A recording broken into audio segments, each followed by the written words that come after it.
Assalamualaikum warahmatullahi wabarakatuh semuanya.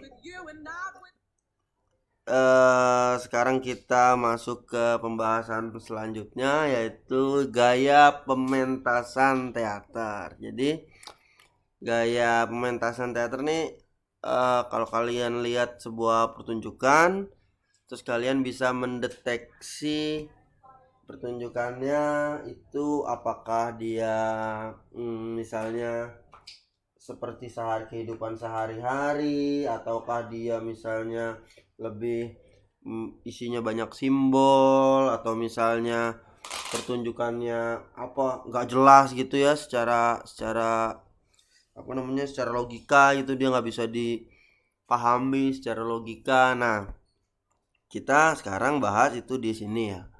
Jadi kita akan bisa belajar cara mendeteksi pertunjukan-pertunjukan tersebut. Nah, jadi gaya pementasan itu setidaknya dibagi menjadi 3 ya, yaitu presentasional, representasional atau yang biasa disebut realis, dan yang ketiga pasca realis atau setelah realis. Jadi kita intinya pembahasannya 3 ini ya. Sebetulnya sebelumnya saya pernah singgung di materi yang saya berikan tentang dramaturgi, tentang pengantar teater waktu itu ya. Nah, cuma ini lebih spesifik ya, lebih detail gitu ya. Nah, gaya didefinisikan sebagai ragam corak penampilan sebuah pertunjukan, merupakan wujud ekspresi dari, ini yang mesti di highlight nih ya, pengarang lakon, dalam hal ini pengarang lakon, yang kedua konvensi, yang ketiga sutradara. Jadi sebuah pementasan itu dimulai dari pengarang, 3 hal ini ya, 3 hal ini, pengarang lakon, naskahnya itu gimana, terus konvensinya nanti setelah naskah itu ada, ini naskahnya masuk ke dalam kategori realis atau naturalis atau apa segala macam, nanti kita pelajari di bawah. Nah, itu disebut konvensi. Yang ketiga konsep dasar si sutradaranya. Sutradaranya mau bikin naskah kayak apa? Nah, ini berkaitan dengan konvensi tadi ya. Begitu ya. Jadi nah ini yang pertama. Oh ya. Gaya penampilan pertunjukan teater, pembagian 3 hal tadi itu berdasarkan berdasarkan McTigu tahun 1992. Jadi karena teater itu bukan ilmu pasti ya, jadi kalau kalian menemukan sebuah pendapat yang bertentangan dengan ini, itu hal yang biasa gitu ya. Tinggal yang perlu diuji adalah sejauh mana argumennya sekuat apa untuk membantah argumen ini. Itu hal yang biasa, oke? Nah ya, yang pertama presentasional. Presentasional tuh pementasan teater klasik yang semua menggunakan gaya presentasional. Gaya presentasional tuh cirinya, jadi dia sadar penonton. Dia tahu, jadi memberi sensasi kepada penonton gitu loh. Jadi kalau misalnya, jadi dia nggak kan, kalau kalian belajar realisme ya, itu kan dasarnya adalah kehidupan sehari-hari, jadi harus mirip seperti kehidupan sehari-hari. Nah, presentasional ini dia tidak harus mirip seperti pertunjukan sehari-hari, tapi dia menyuguhkan atraksi kepada penonton.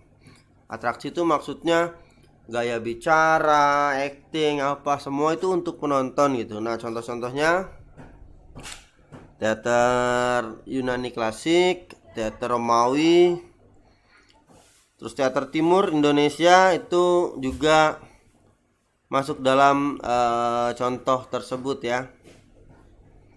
teater tradisi seperti apa, kalau di Jakarta itu ada lenong, kalau di Sunda, di Betawi itu ada lenong, kalau di Sunda itu ada longser, kalau di Jawa tuh ada ketoprak, ludruk. Nah itu masuk ke dalam teater presentasional. Jadi dia masih menggunakan naskah, masih menggunakan alur cerita, tapi dengan sangat sadar dia tampilnya tuh menghadap ke penonton gitu. Menghadap dalam pengertian bukan berarti dia tegak berdiri terus ya, tapi dia jarang sekali berinteraksi dengan cara lain. Teater abad pertengahan, teater Commedia dell'arte ini teater-teater di Eropa ya. Kalian boleh searching kalau mau tahu lebih lanjut soal itu. Nah, ini unsurnya nih ya. Pemain berhadapan dengan penonton.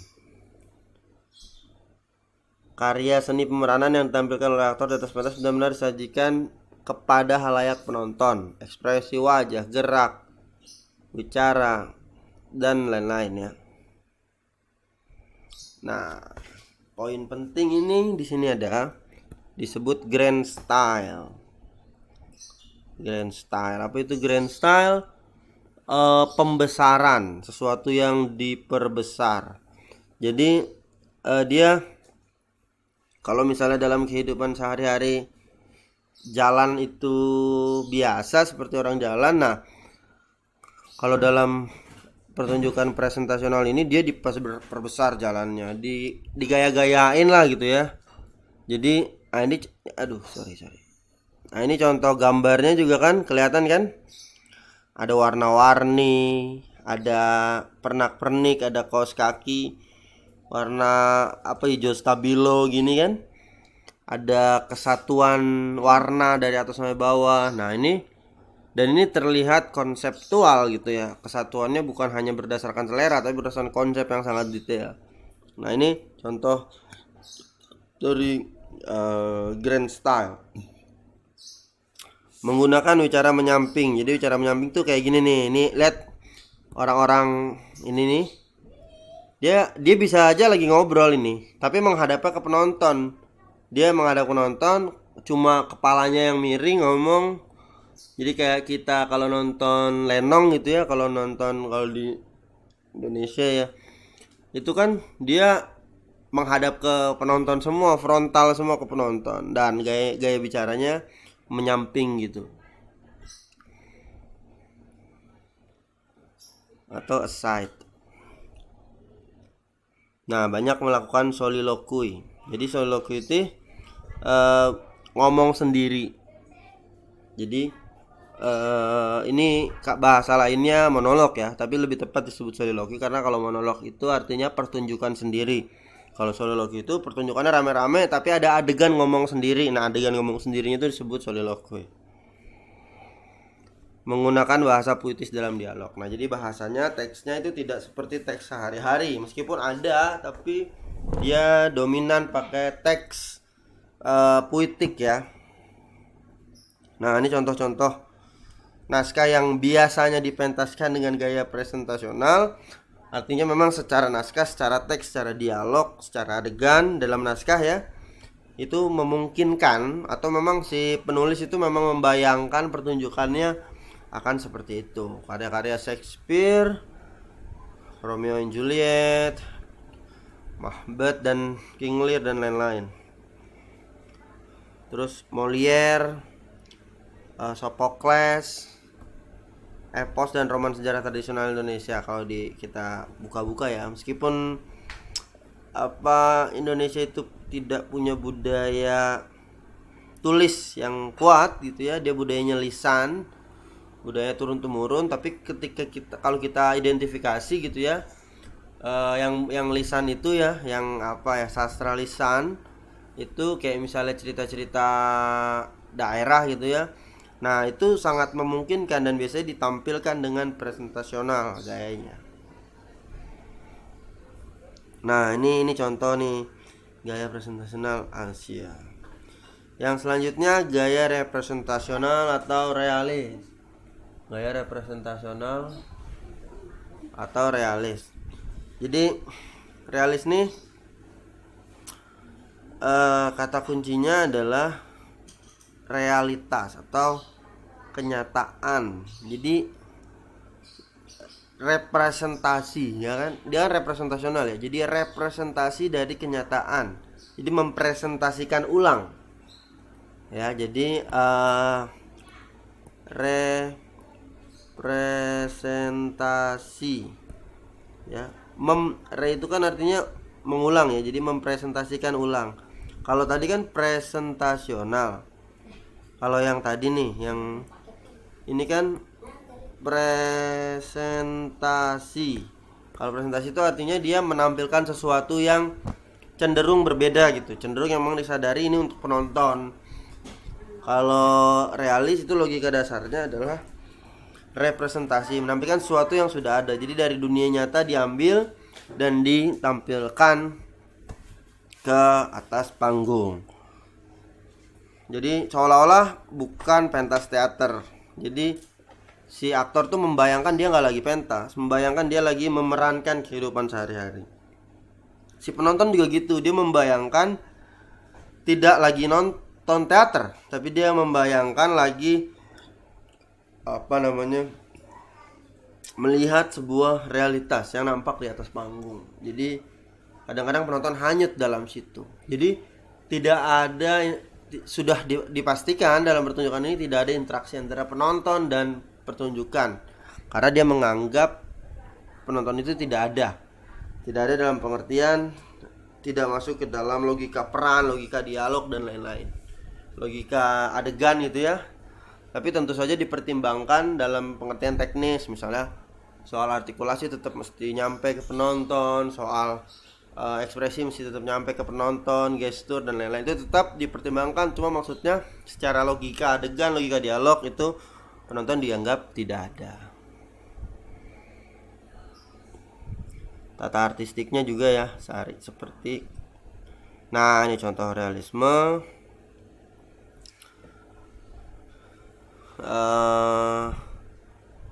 Nah ini seperti yang saya sebutkan tadi ya, penonton ikut hanyut dalam laku cerita sehingga mereka merasakan apa yang terjadi di atas pentas adalah kenyataan sesungguhnya, kejadian sesungguhnya.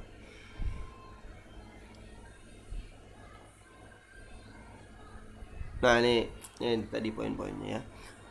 Aktor saling bermain antar mereka, beranggapan bahwa penonton tidak ada, sehingga mereka memainkan sebuah menyentuhkan dinding.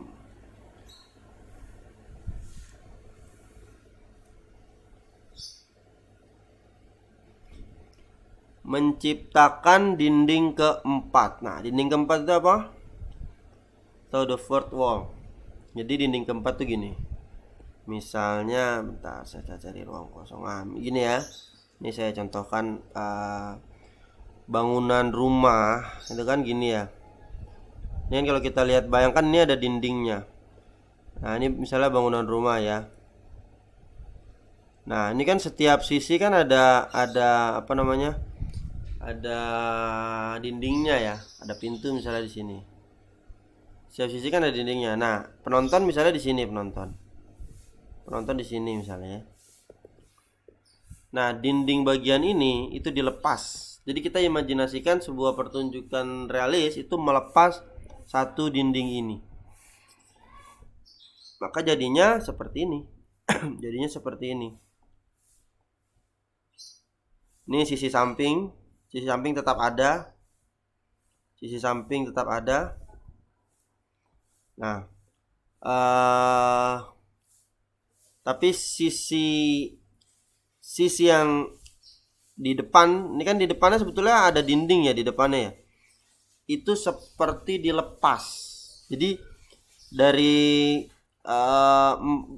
berapa sisi ini? Sisi belakang, sisi samping, ya kan? Sisi samping, kiri kanan, dan sisi depan. Itu kan ada 4 dinding ya. Nah, dinding yang keempat itu dinding yang di depan, yang paling depan.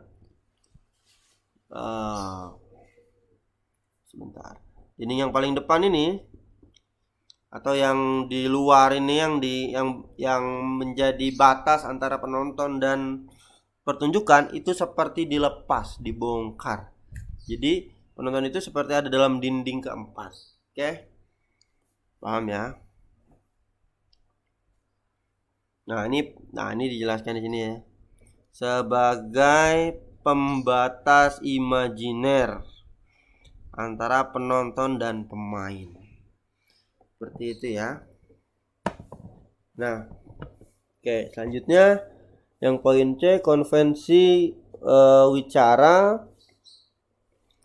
menyamping. Konvensi seperti wicara menancing dan soliloquy sangat dibatasi, sangat jarang. Karena dalam realitas sehari-hari orang ngobrol itu kan berdua, bertiga gitu ya. Jarang orang ngomong sendiri dan diucapkan.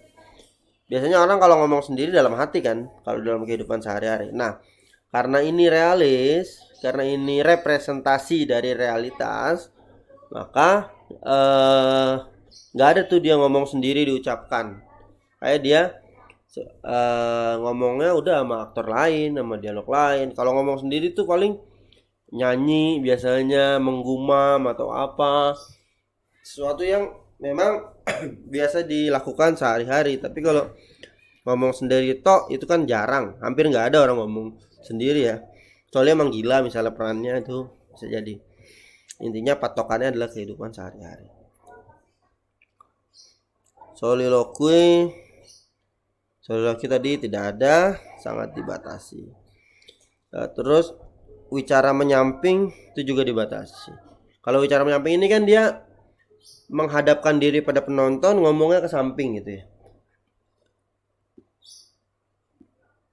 Ini kan memberi kesan bahwa penonton itu harus ditunjukkan.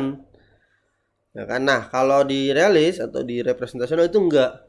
Penonton tuh udah, kita ngadep samping, kita ngomong aja sambil jalan ngomongnya, sambil adegan, sambil action seperti kehidupan sehari-hari. Penonton tuh nggak usah dianggap seperti itu ya, dia biar jadi penonton di dinding keempat aja. Kita seperti ngobrol di rumah aja.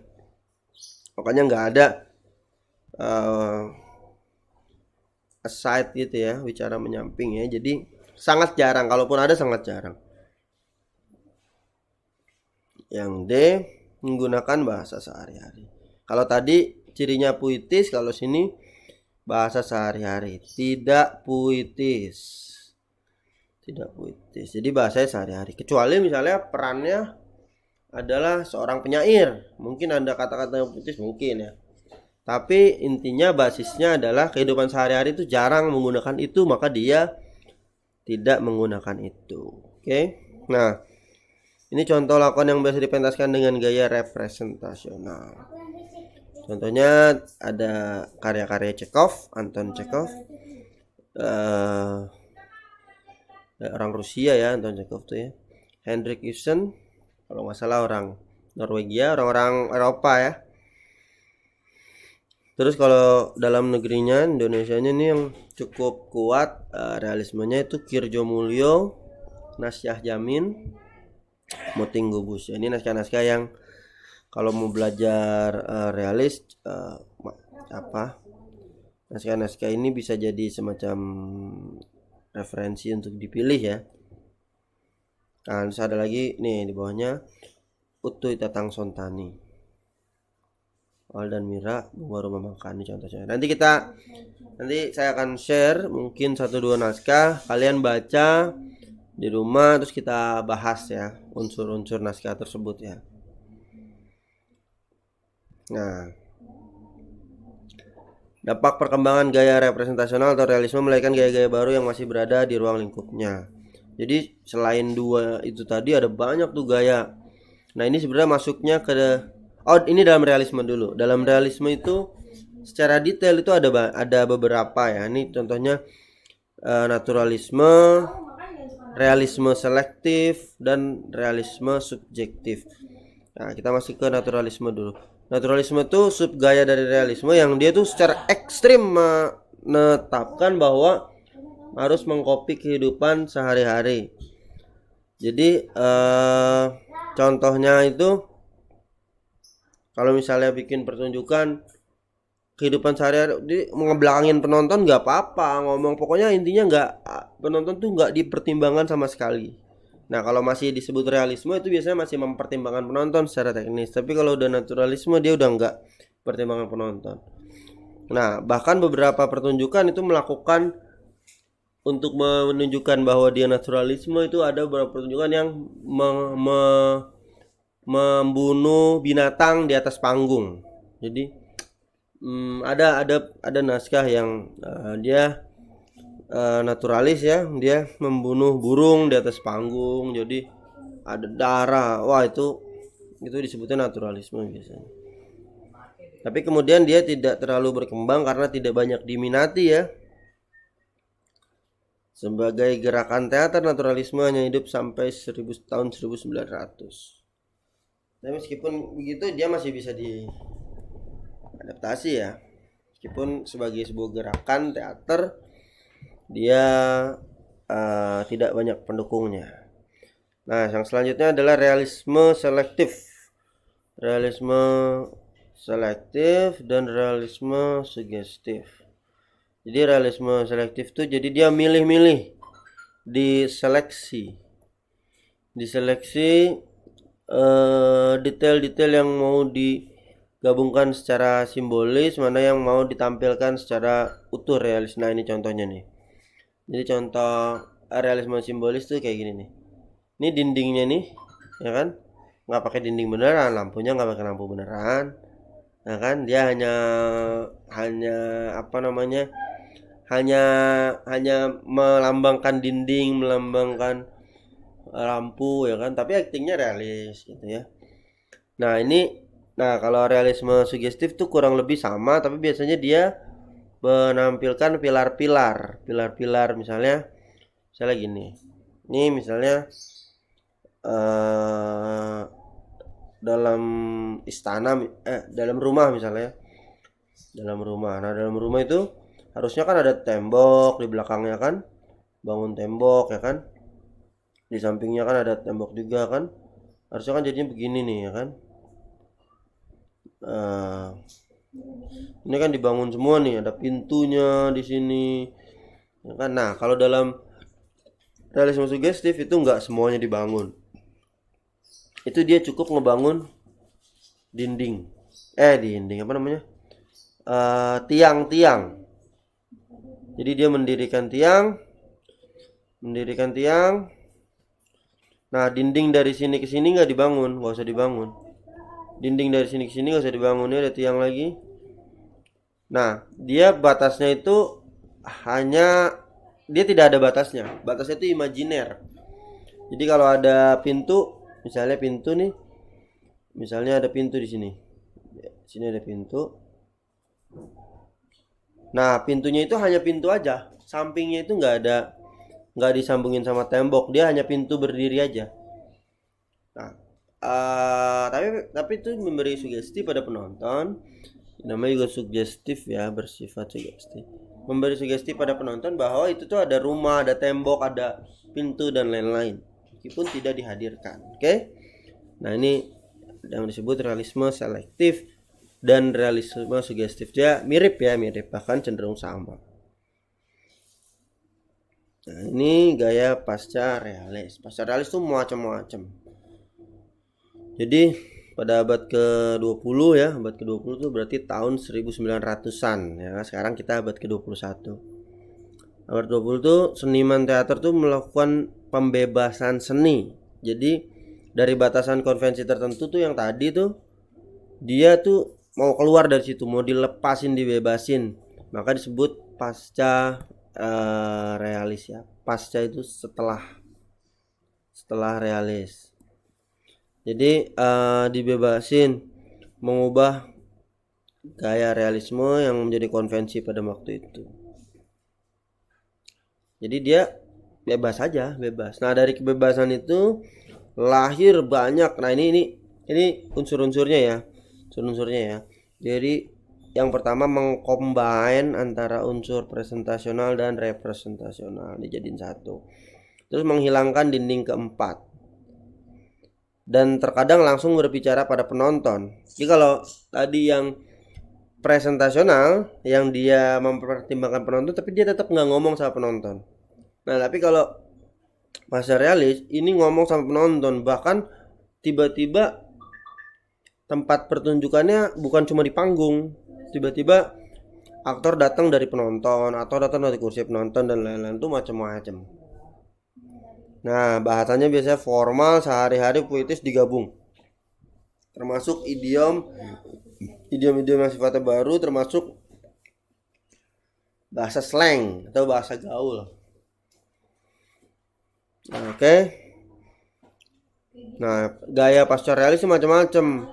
Ada simbolisme, ada teatrikalisme, ada surrealisme, ada absurd, ekspresionisme, terus ada teater epik, ada juga absurdisme. Nah, nanti kita bahas ini di pertemuan selanjutnya ya.